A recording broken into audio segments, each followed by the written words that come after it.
Hey everyone. Okay, so right out of the gate, Ripley and Franklin continue their exploration of the Atom Tree after seeing the mural and and just how much it makes up the Pillar of Elbaph. And through their discussion, Ripley reveals that the tree has two main weaknesses: fire and lightning, which it's pretty much expected that those would be its weaknesses, as it's kind of expected that if nothing can really, if nothing like in it, if nothing that's basically an inanimate, like made of an inanimate object like cannonballs and whatnot can hurt it, then it only makes sense that the basic laws of nature like fire and lightning would be the only thing to be able to destroy it. So yeah, there's definitely a little bit of a premonition going on there that Elbaph will either be destroyed by these two forces or maybe unironically saved by them. Like truly, you could believe either one really. Although definitely in the lightning case, it definitely kind of feeds into what a lot of people are saying, that Usopp is going to wield lightning in some way. In saying that, we cut back to the party between the Straw Hats and the Giants after that, and I like how we get the moment from Nami acknowledging how happy Usopp is, that even if Elbaf didn't entirely meet all his expectations, you can tell he's still happy to be here. Surrounded by like-minded individuals he still has so much respect for in the Giants. And of course, there's the obvious of having one of his dreams fulfilled, although as totally not Mark pointed out, I'd argue Usopp in large part has achieved all that he set out to do since joining Luffy. The only problem is Usopp is still lacking in the self-confidence needed to acknowledge that fact. And one of the funniest bits of this episode was Roto trying to lie to Gerd about what happened with the guards or what's going on with the Strats, and how she didn't even buy his bullshit for 1 second, but before taking out her action, like smack him across the face. Like that was probably the funniest part of the episode. Uh, with that said, let's talk about the big ticket scene of the episode, which is the Straw Hats freeing Loki. And one little detail I missed when first reading this is in the manga is a nice little bit of foreshadowing about Loki's powers, is the fact that his shackles are sea prism stone, like telling us that yeah, he's got a devil fruit and likely a very dangerous one. So even if what's said about Loki isn't true, Loki himself is still dangerous, but by virtue of having whatever like devil fruit power he possesses.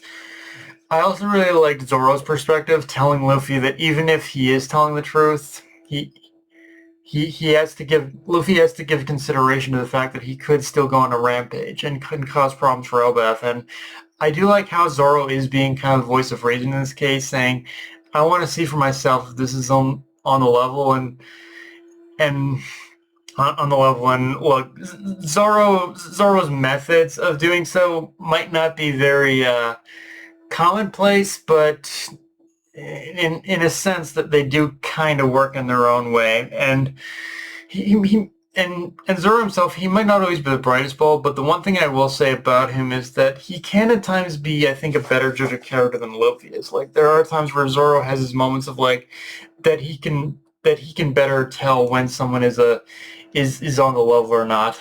Although I gotta say this is Although I gotta say, with Luffy, with Loki up and about now, I gotta say though that this scene is where the budget really shined, because the moment at the end of the episode with Loki waking up, standing up, and facing down everyone, I'm gonna say it, just in the camera work alone, like animation was great, but camera work alone made that scene infinitely better than the manga. I'm just saying, people.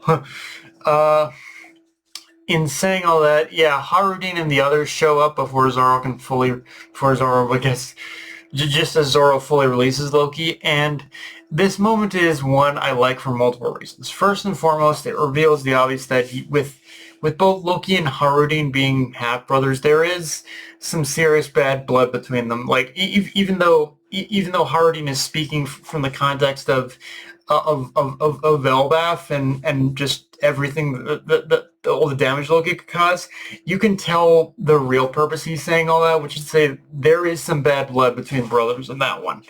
And and this is where you get the And this is where you get the sense there's something more that happened that day, something that has been kind of left unsaid, because for as much as I don't doubt that Harding's hatred towards Loki is in some way justified, there is a golden rule with this, with One Piece, that context is key. And the context of what Elbaph knows about Loki might be different from what Loki's perspective can share on what happened on that day.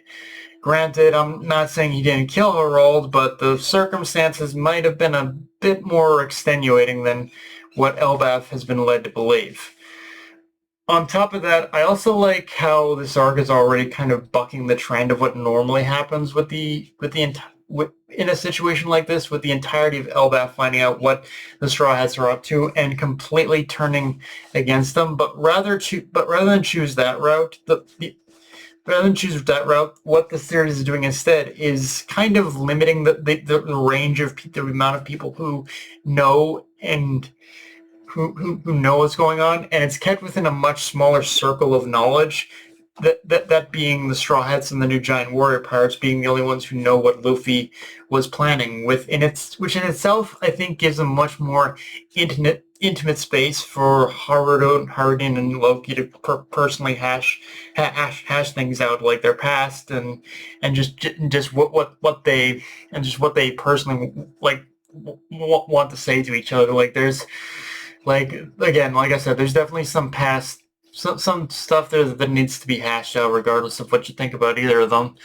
Um, the only downside being that the only downside I think with this whole situation is they're being cut off from knowing what's going up above ground, which, yeah, let's talk about that, because the God Knights make their move, and you could say pretty much are in the process of capturing the kids from the Walrus School. And I almost gotta respect the fact that they're so brazen about doing it in this way, as if they're declaring, we're the government and we're here, come for your children. You giants can do absolutely nothing about it. Almost like the God Knights are so strong that they don't care whether the giants know they're from, for instance, know that the kids are being kidnapped or not, or even that they're from the government or not, which in itself, again, just goes to show just how powerful the God Knights themselves are, in the sense where they may be world nobles, but they're a whole different breed compared to the ones we've seen up to this point, although I will say one family in the God Knights is still kind of fraudulent, but that's a story for another time.